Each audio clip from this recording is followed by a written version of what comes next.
Road సేఫ్టీలో భాగంగా నెల్లూరు జిల్లా SP గారు కృష్ణకాంత్ ఐపీఎస్ గారి ఆదేశాల మేరకు, అలాగే పోలీస్ డిపార్ట్మెంట్ పైన ఇన్స్ట్రక్షన్స్ మేరకు ఈ రోడ్ సేఫ్టీలో భాగంగా నెల్లూరు జిల్లాలో ట్రాఫిక్ నియంత్రణ మరియు అవేర్నెస్ కోసము చాలా చోట్ల ఈ హోర్డింగ్స్ తయారు చేయడం జరిగిందండి.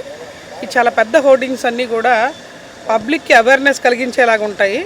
ఇవన్నీ కూడా వాళ్ళు అలర్ట్ చేసి కొద్దిగా డ్రంక్ అండ్ డ్రైవ్ గురించి కానీ, హెల్మెట్ పెట్టుకోకపోవడం, సీట్ బెల్ట్ పెట్టుకోపోయినా, తాగి నడిపిన వాటికి ఏమవుతుందో పర్యవసానాలు పబ్లిక్కి కొంచెం అవేర్నెస్ తెచ్చేలాగా ఈ హోర్డింగ్స్ అన్నీ కూడా తయారు చేయడం జరిగింది. ట్రాఫిక్ ఇన్స్పెక్టర్లు, టౌన్ ఎస్పీ గారు దీన్ని ఎంతో ప్రతిష్టాత్మకంగా తీసుకుని ప్రతి హోర్డింగ్స్ దగ్గర మెయిన్ జంక్షన్స్లో ఇవన్నీ కూడా హోల్డ్ చేస్తుంటారు. అలాగే నెల్లూరు జిల్లా ప్రజానీకరణ కోసం ట్రాఫిక్ అంబాసిడర్స్ అనే వాట్సాప్ గ్రూప్ ఒకటి ఫామ్ చేయడం జరిగింది.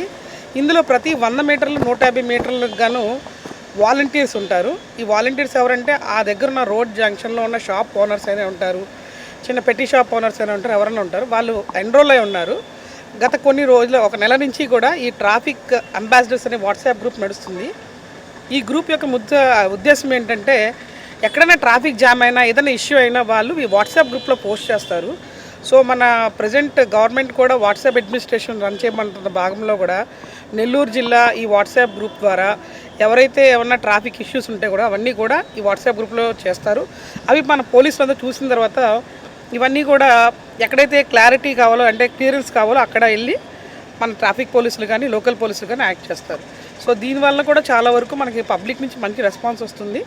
అలాగే ఇప్పుడు మీకు చూపించిన ఈ హోర్డింగ్స్ అన్నీ కూడా ఇది we wanted to create awareness for public. So ఏంటంటే ఓన్లీ పోలీసింగే కాదు, ప్రివెంటివ్ మెజర్స్ కూడా తీసుకోవడం జరుగుతుంది.